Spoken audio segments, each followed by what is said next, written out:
Les habla Edwin Chungo Molina nuevamente sobre la situación en Puerto Rico que están viviendo nuestros hermanos y hermanas en la isla de Puerto Rico. Tenemos con nosotros a nuestro amigo e ingeniero Eliezer Molina, con quien vamos a estar dialogando sobre la situación actual en Puerto Rico y también la reforma contributiva que ha estado presentando el señor presidente de Estados Unidos, Donald Trump.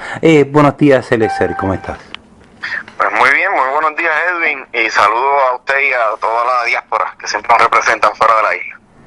Eliezer, cuéntanos cómo está la situación después de el huracán María y ya más de 50 días de este huracán. ¿Cuál es la situación? Mira, Edwin, pasados 58 días del huracán, el resultado es pues que el pueblo de Puerto Rico no tiene energía eléctrica. Básicamente se han energizado las líneas de transmisión para llevar a ciertos puntos comerciales, pero a nivel residencial, sobre el 80% de la población no tiene luz. No tiene luz y ya pues es una situación que se sale un poco fuera de control porque la gente empieza a gastar más dinero del que tenían presupuestado y el que ingresan para poder tan siquiera beber agua fría. Así que pues no pinta bien la cosa. No pinta nada bien y esto se debe, este es el producto del abandono a la infraestructura por parte del gobierno. En otras palabras, que la electricidad están y el internet, todos los servicios están llegando a las corporaciones y los negocios de las compañías extranjeras en Puerto Rico, y el pueblo puertorriqueño, más del 80% aún no tiene electricidad. Eso es así. Eso es así. Si usted busca los centros comerciales, pues todos han sido energizados. Y los hospitales. Fuera de ahí, la farmacéutica. Ya a nivel residencial, quien esté conectado cerca de esas líneas tiene energía. Pero eso prácticamente a nivel de población es menos de un 20%. A 2 meses. Eliezer, ¿cómo está el sistema de agua? También las plantas de tratamiento de agua,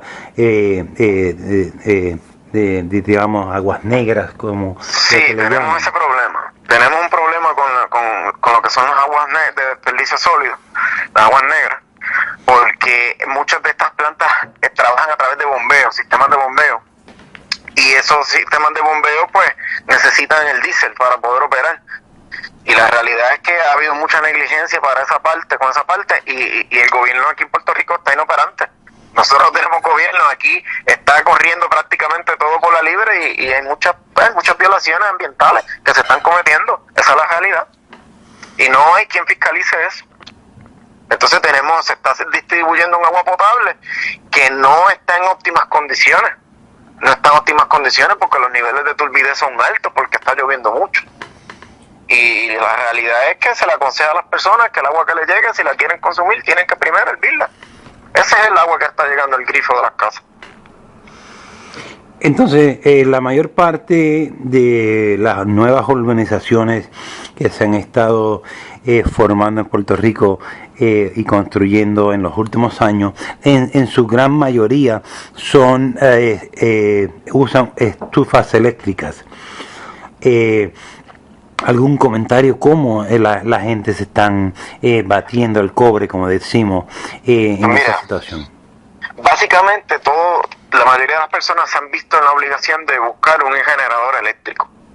Pero ahí comienza un crimen, Edwin, porque para que usted tenga una idea, antes del huracán, yo por cosas del trabajo tuve que adquirir un equipo de una planta eléctrica que me costó $450. Porque tenía que elaborar un proyecto donde no había energía. Pasado el huracán, llamo al mismo... ¿Cuánto es el costo ahora de ese generador que compraste, sea de 400 y pico de pesos antes del huracán y ahora? De $450, con el IBU nos estaban pidiendo casi $1,100. O sea que están duplicando el precio de los productos que se han convertido en productos de primera necesidad.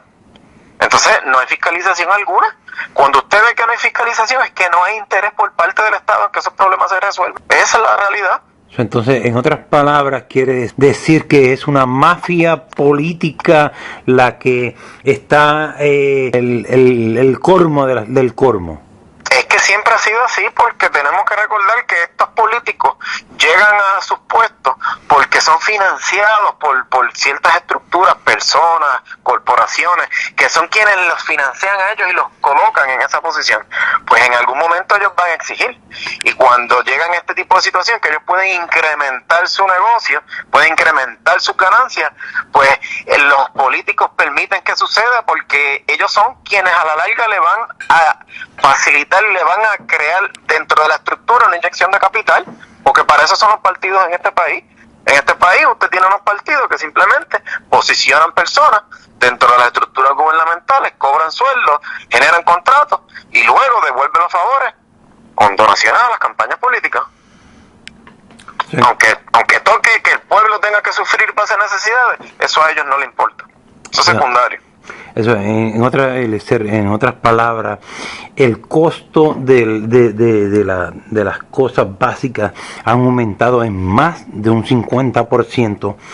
Prácticamente todo. Entonces, esto, vamos entonces, también quisiera ver que me tocara cómo la reforma tributaria, o el tax reform, como lo llaman en inglés, del señor presidente de Estados Unidos y de todos los puertorriqueños y puertorriqueñas que tanto vivimos en la diáspora como en Puerto Rico, porque el presidente de Estados Unidos también es presidente de los puertorriqueños en la isla. Cuéntanos sobre la reforma tributaria. Bueno, pues esa reforma contributiva que está llevándose a cabo ahora en el Congreso, a pedido del presidente Donald Trump, en una de sus promesas de campaña, establece desde el principio en su texto que Puerto Rico es un país, esto es bien importante, de foráneo, lo que significa que nosotros no somos parte de los Estados Unidos, ¿ves? Somos un país foráneo. Pues al ser un país foráneo se le va a aplicar un 20% de arbitrio al producto que se ha importado a los Estados Unidos desde Puerto Rico. Me explico. Quien genere aquí, por decirte un ejemplo, fruta, papaya de Puerto Rico, que la va a exportar para la Florida, pues ahora esa papaya va a costar 20% más al consumidor y a la persona que lo va a exportar. Así que dejamos de ser competitivos y lo poco que quedaba en nuestra industria nacional, que sobrevivía a través de las exportaciones, pues va a colapsar, incluyendo la farmacéutica. Aquí hasta la Viagra ahora va a costar más cara, para que tengan una idea. ¿Por qué? Porque todo lo que se fabrique en Puerto Rico y se exporta a los Estados Unidos va a tener un 20% de inflación, que a su vez, por las cuestiones políticas que nosotros tenemos y por culpa de la ley Jones, para nosotros poder consumir ese producto tiene que llegar allá y luego volver. Así que imagínense la inflación que va a causar al consumidor puertorriqueño. Eso es lamentable. En adición a eso, pues el presidente le va a otorgar una exención contributiva de menos 15% a las corporaciones si restablecen sus centros de operaciones allá en los Estados Unidos. Así que muchas, por no decir la totalidad de las farmacéuticas que hay en Puerto Rico van a migrar a los Estados Unidos nuevamente, y va a crear una masa de desempleo gigante en este país. Eliezer, ante esa situación, ¿cuál es la alternativa? ¿Cómo está desarrollándose la resistencia puertorriqueña por no solamente la sobrevivencia del huracán María, sino también por un futuro sólido puertorriqueño?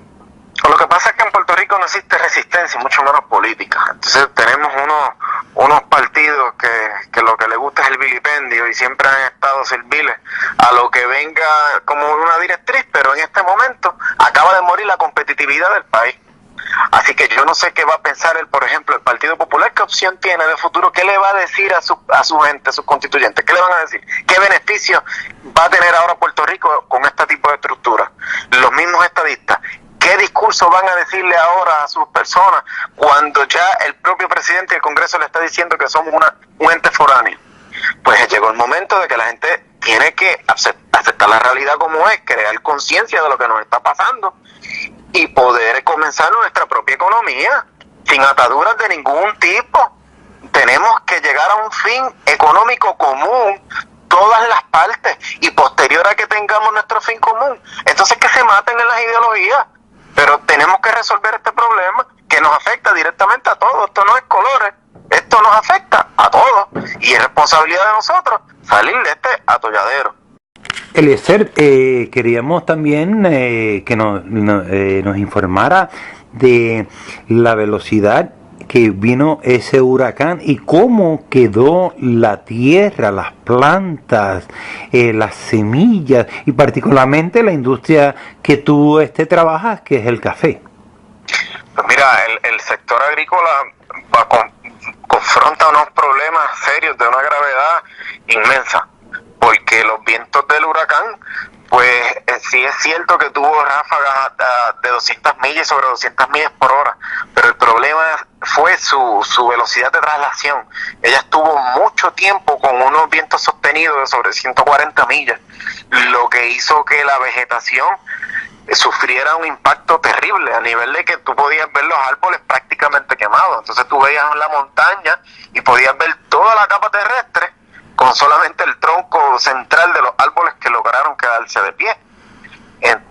Por ejemplo, la industria del café, que es la cual yo, ¿verdad?, cultivo, pues vamos a enfrentar un problema monumental que probablemente tenga un tiempo de poder levantarse entre 3 a 4 años, porque los árboles que estaban en cosecha, porque ya estaban en cosecha, esos árboles se perdió todo y tardan 2 y 3 años en reponerse.